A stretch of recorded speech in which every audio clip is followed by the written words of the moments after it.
School districts everywhere are doing more with less, but tonight it's how they're going about making up those shortfalls. That's our story.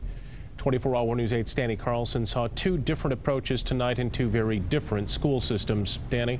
Brian, they're not geographically far apart, but East Grand Rapids and Grand Rapids Public Schools, even though with their similarities, they're worlds apart.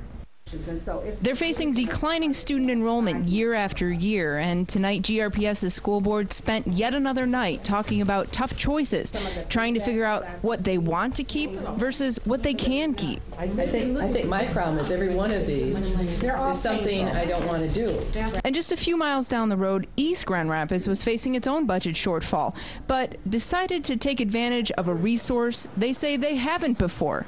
Parents. We're just tapping this vein of enthusiasm because we've said no in the past, and we go, why are we saying no? People want to step forward and help, and so we formalized it, and this is what resulted in 60 days. Through a fundraising campaign called East Grand Rapids Now, the East Grand Rapids Schools Foundation was able to raise more than $500,000 for the district in 2 months, mostly from parents.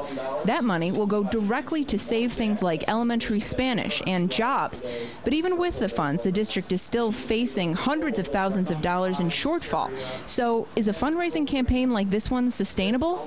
If we're still doing this 3 years down the road, then public education has far bigger problems.